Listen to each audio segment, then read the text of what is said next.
ગોળણી માટે જમવાનું બનાવવાનું છે, કન્યા ભોજન માટે. તો બટેટાનું કોરું શાક બનાવવાનું છે. તો મેં અહીંયા તેલ ગરમ કરી અને તેમાં જીરું નાખી, હિંગ નાખી અને ટમેટાં અને મરચાંનો વઘાર કર્યો છે.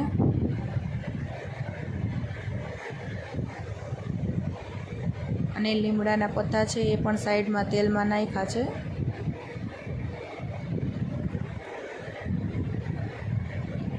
ટમેટાં અને મરચાં છે તેલમાં ચડી જાય પછી તેમાં રેગ્યુલર મસાલા નાખવાના છે. ચટણી, હળદર, ધાણા જીરું અને નમક.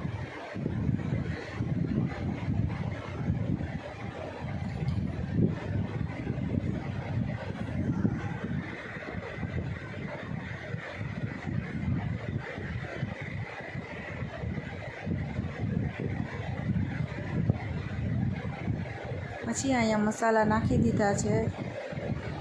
એને પણ તેલમાં મસાલા ચડવા દેવાના છે.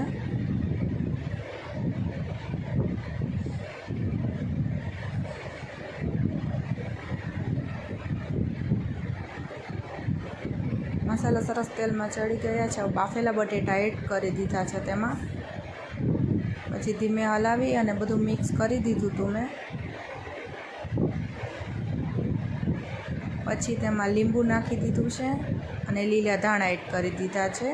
બટેટાનું કોરું શાક બની ગયું છે.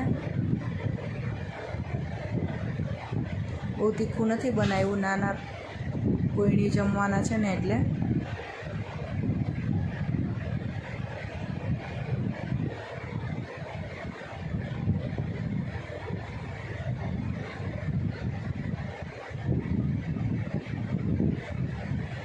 શાક બની ગયા બાદ ખીર બનાવવાની છે. તો રાઈસ છે એ દૂધમાં ચડી ગયા છે.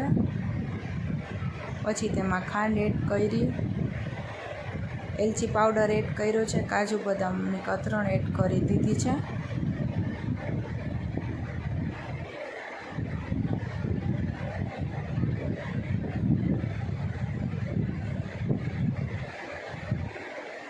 ખીર પણ સરસ તૈયાર થઈ ગઈ છે અને ઠંડી થવા રાખી દીધી છે. અને ચણા વઘારવાની છે. તેના માટે ચટણી, હળદર, ધાણા જીરું અને સહેજ ગરમ મસાલો, ચણાનો લોટ છે 1 ચમચી અને લીલા ધાણા છે.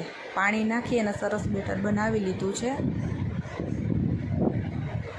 પછી તેલ ગરમ થાય તેમાં જીરું અને હિંગનો વઘાર કરી અને જે મસાલા છે એમાં એડ કરી દીધા છે પાણીવાળા.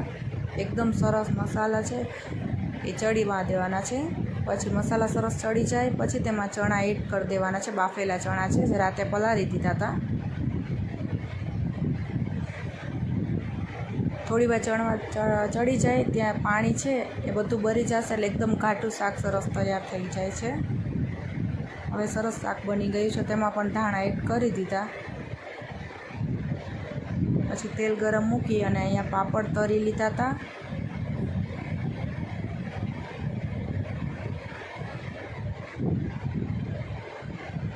પાપડ બધાય તળાઈ ગયા પછી એક તેલમાં મેં અહીંયા પૂરી તળી લીધી હતી.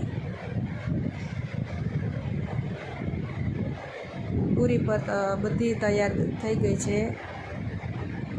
અને જો તમને આ રેસીપી ગમી હોય તો પ્લીઝ મારી ચેનલને થોડો સપોર્ટ કરો અને સબસ્ક્રાઈબ કરો. જય માતાજી.